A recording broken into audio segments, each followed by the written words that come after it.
Buenas noches. Es la tercera vez, lo que pasa que justo habló la señora, después estaba muteado y ahora sí me escuchan en la grabación. Así que me subís un poquito nomás el micrófono. En esta noche les traigo un tema un poquito menos ahora. Gracias, Cande, la vuelvo loca. Que me gustó y es bastante delicado y a veces lo tomamos a la ligera. Y me gustó traerlo para reflexionar un ratito nomás, porque me parece correcto que cada uno de nosotros nos examinemos y podamos preguntarnos, ¿no? Lo que realmente tenemos para con el Señor. Es sobre el compromiso para con Dios. Es un tema que a veces, vuelvo a decir, lo tomamos a la ligera y realmente es algo importante como cristianos y creo que tenemos que reflexionar cada uno.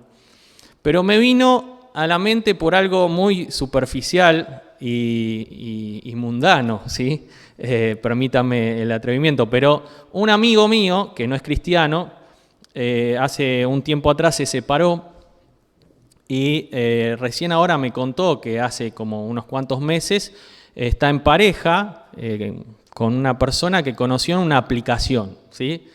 Entonces me dio un par de detalles en cuanto a la aplicación, creo que todos la conocen, o por lo menos la gran mayoría, es Tinder, ¿sí? Y me dio unos cuantos detalles de eso, ¿no? Y después le conté a Laura, mi esposa, tomando un café ahí con Laura, y estuvimos charlando sobre el asunto. Y reflexionando sobre las cosas de esa aplicación. Lo más común, ¿sí? En los perfiles, hay perfiles aparentemente, igual que en Facebook, en Twitter, en Instagram, cada uno tiene un perfil. Bueno, en esta aplicación hay perfiles.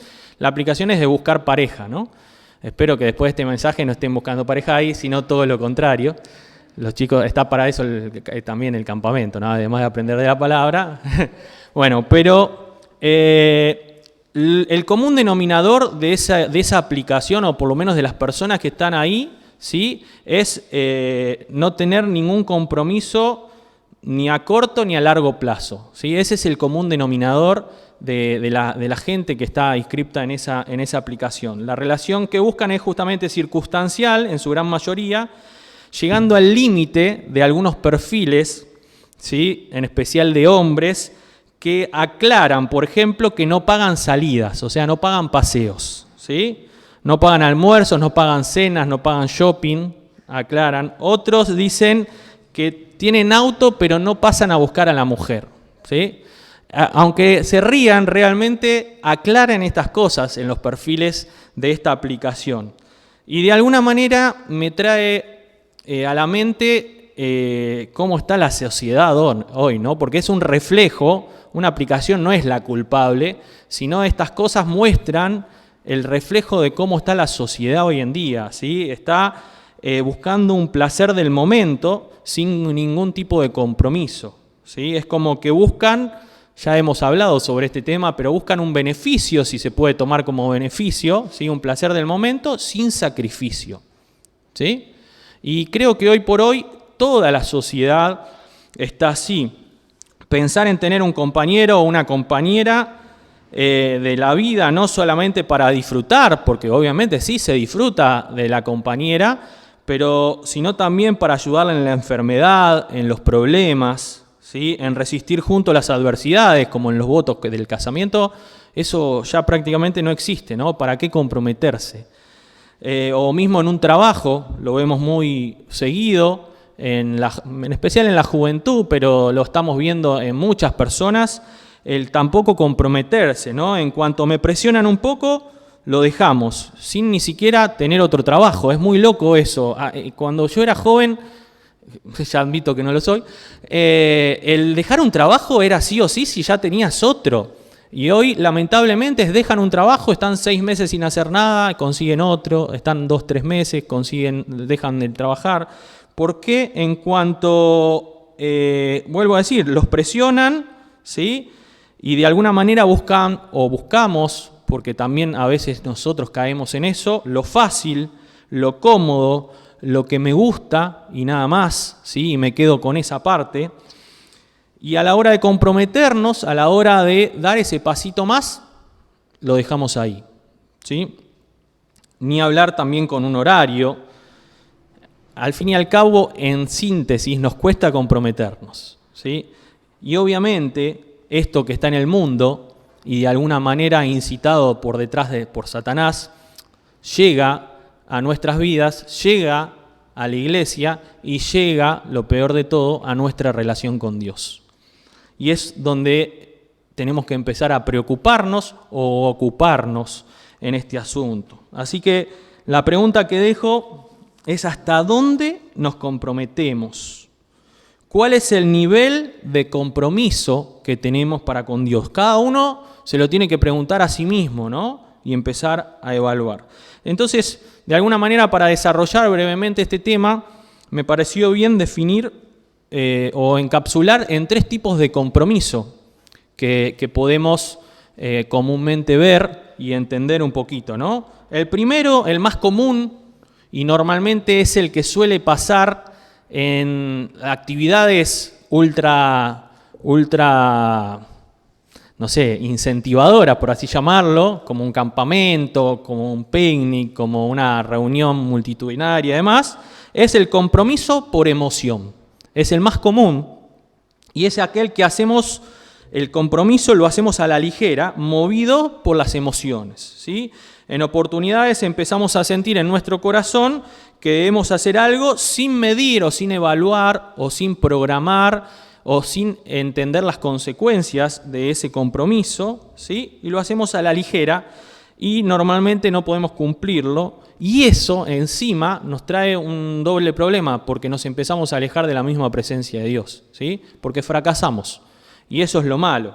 Hay un Proverbios 20:25, no hace falta que lo busquen, en otra versión dice, no caigas en la trampa de prometerle algo a Dios para luego no cumplirle. Fíjense qué sabio proverbio, ¿no?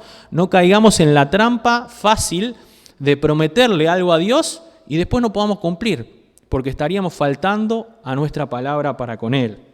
Otro compromiso que parece de alguna manera un poquito más maduro, pero de alguna manera también a veces termina en fracaso, es un compromiso por convicción, ¿sí?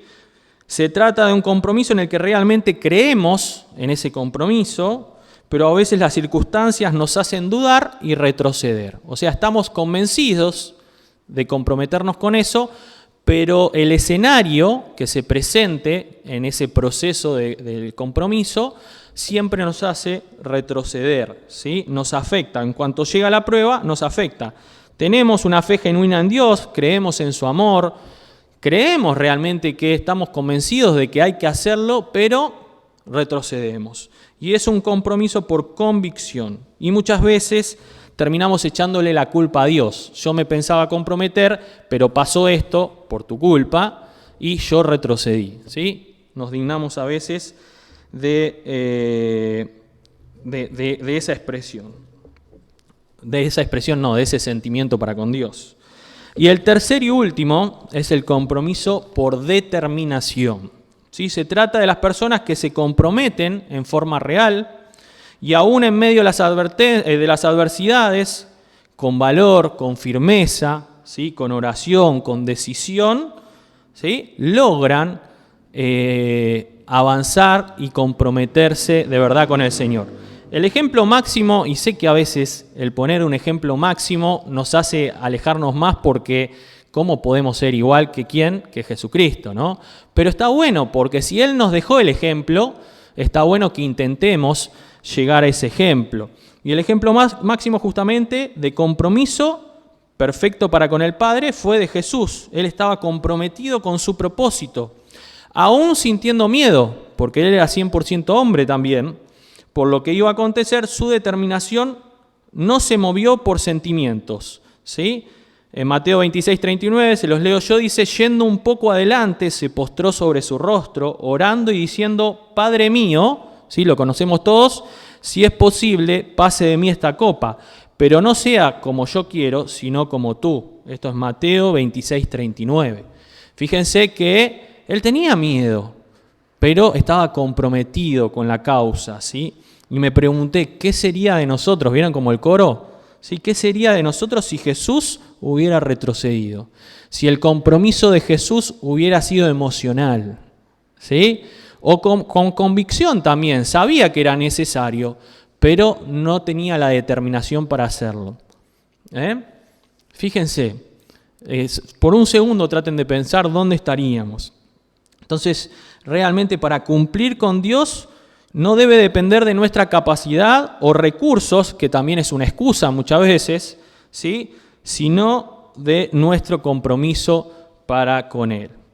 Y si nos comprometemos con Dios, tenemos que ser constantes, ¿sí?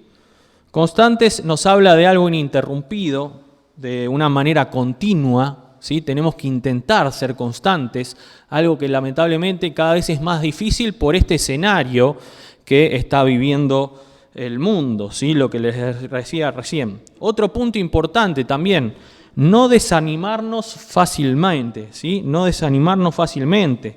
Ser permanentes, también nos habla un poco de la constancia, tienen toda relación, si hablo del prolongado, algo que perdura.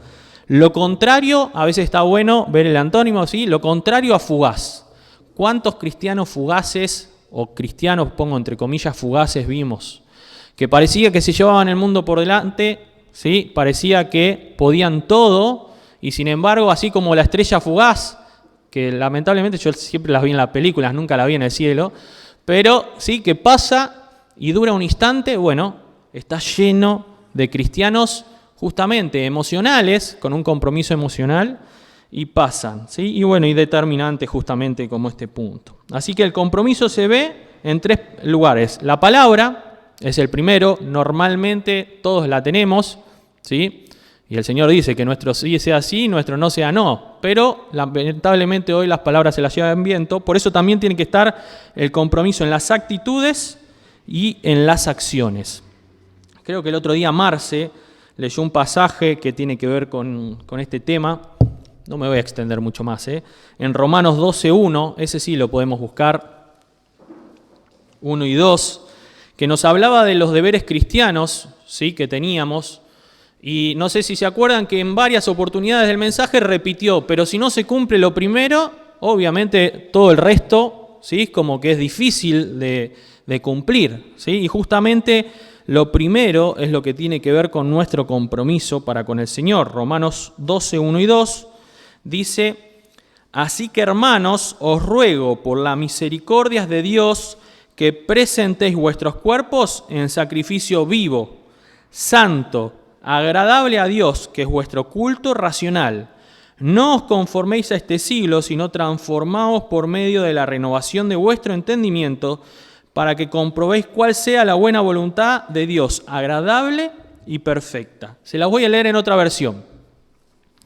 Dice, presten atención y fíjense, obviamente tiene similitud, es idéntico a esto, pero con otras palabras. Dice, por eso, hermanos míos, ya que Dios es tan bueno con ustedes, ya que Dios es tan bueno con nosotros, ¿sí? Les ruego que dediquen toda su vida a servirle y a hacer todo lo que a Él le agrada. Así es como se le debe adorar. Y no vivan ya como vive todo el mundo. Al contrario, cambien de manera de ser y de pensar.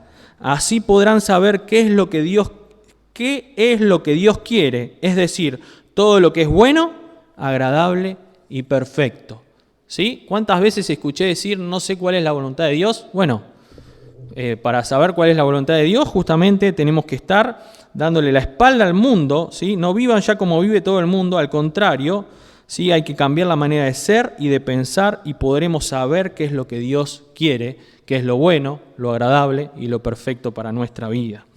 ¿Sí? Así que Jesucristo nos pide que nos definamos por Él, si es que queremos servir. No podemos servir, como dice el pasaje, a dos señores. Está hablando por ahí de las riquezas, pero hablemos del mundo también, ¿sí? O lo servimos a Él o no lo servimos, ¿sí? Él no quiere medias, ¿sí? No quiere a medias. Si nosotros queremos servir a Dios con excelencia, tenemos que comprometernos con Él y ser fieles a Él todos los días y en todas las áreas. No podemos arar rectamente si mientras lo hacemos volvemos la mirada para atrás, ¿sí? Como la mujer de Lot cuando miró lo que quedaba, ¿sí? Y muchas veces nosotros, quizás no aquellos que nacimos en un hogar cristiano, pero sí Los que se convirtieron de grandes, o quizás los que nacimos en un hogar cristiano anhelando una vida que no tuvimos, ¿sí? Miramos lo que sería nuestra vida en el mundo y a veces nos agrada. Es una locura pensar en eso, ¿sí? Él quiere que miremos las cosas de arriba. El apóstol dice, ¿sí? Poner la mira en las cosas de arriba y no en las de la tierra. Qué importante es que podamos llevar una vida así. Y ya terminando, me preguntaba, ¿por qué algunos cristianos no se comprometen? ¿Sí? Porque no todos valoran el privilegio de servir a Cristo. Lo toman como algo corriente que no es importante. ¿Sí? Como una carga. Son más importantes sus cosas que las de Dios. Y en esas razones, ¿sí? Encontré tres. Una es porque no todos comprenden la magnitud de la obra de Cristo que ha hecho en nuestra vida. No nos damos cuenta o no se dan cuenta de dónde nos sacó, ¿sí? De qué nos libró y qué seríamos sin Él, ¿sí? ¿Qué sería de mí? En segundo lugar, porque no todos somos agradecidos. A veces nos falta ese punto, el ser agradecidos con el Señor. Muchas veces somos como esos 9 leprosos, ¿sí? Que fueron sanados. ¿Fueron 9 o cuántos fueron? 10, ¿sí? ¿Y cuántos volvieron a agradecerle al Señor? Uno solo, ¿sí? Y a veces este ejemplo nos trae justamente el por qué no todo cristiano se compromete, ¿sí? Porque quizás son como esos 9 leprosos. Y en tercer lugar, porque no todos entendemos que todo lo que recibimos de Él es por gracia, ¿sí? Es un regalo de Dios. Él no está comprometido ni obligado a nada. Y me pareció bien finalizar con uno de los tantos ejemplos, uno quizás un poquito más cercano, que es el de Josué. Vayamos a Josué 1, y con esto termino. Más cercano en el sentido de que Jesús es obviamente nuestra proyección ideal, pero después la Biblia nos trae un montón de ejemplos de personas que se comprometieron de verdad con el Señor, con su causa. Y Josué me gusta mucho. En Josué podemos ver una persona comprometida y me gustan las palabras que usa Jehová, que usa Dios para con Josué y puede usar para con nosotros. Imaginémonos, ¿sí? Que el Señor nos está hablando en esta noche. El Señor nos está hablando en esta noche, obviamente a través de su palabra, y no hay que imaginarlo, hay que saberlo, a eso voy. Pero imaginémonos que es para nosotros y no para Josué, estas palabras de acá, ¿sí?